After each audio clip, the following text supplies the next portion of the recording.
الرحیم اللہم الہمنی رشدی وعاذنی من شر نفسی۔ آج سامعین و ناظرین کے لیے جو بات چل رہی تھی کہ مختار کل صرف اللہ کی ذات ہے، اس کی تفصیلات چل رہی تھی۔ حضور صلی اللہ علیہ وسلم کو جو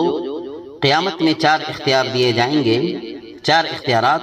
وہ 4 اہم ہیں، اور بھی اختیارات دیے جائیں گے لیکن یہ 4 اہم اختیار ہیں۔ نمبر 1 شفاعت کبریٰ کا اختیار دیا جائے گا، نمبر 2 شفاعت صغریٰ کا اختیار ہے،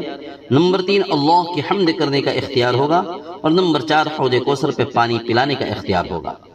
شفاعت کبریٰ کا اختیار قیامت میں حساب کرنے کے لیے جو سفارش کی جائے گی اس کو شفاعت کبریٰ کہتے ہیں، کیونکہ یہ شفاعت بہت مشکل ہوگی، اور یہ سفارش کرنے کا حق صرف حضور صلی اللہ علیہ وسلم کو دیا جائے گا اور کسی اور نبی کو نہیں دیا جائے گا۔ اس کے لیے حدیث پاک میں یہ بات آئی ہے، بخاری شریف کی حدیث ہے،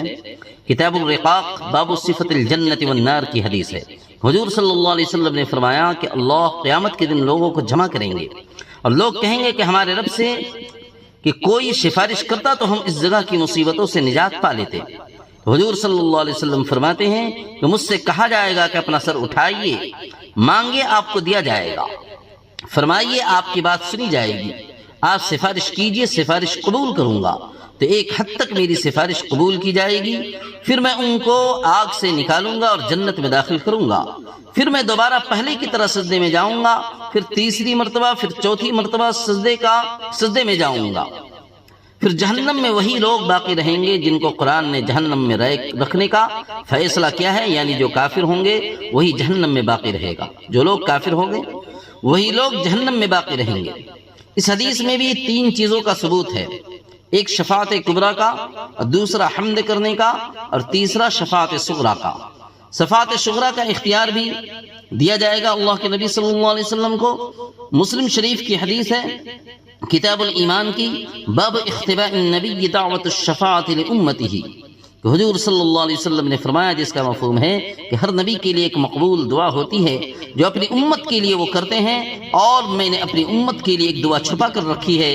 اور وہ کہ قیامت کے دن اپنی امت کے لیے میں سفارش کروں گا۔ اس حدیث میں شفاعت صغریٰ کا ذکر ہے جو حضور صلی اللہ علیہ وسلم کو دی جائے گی، لیکن یہ شفاعت اللہ کے حکم کے بغیر نہیں ہوگی۔ اس کے لیے آیت مبارکہ آئی ہے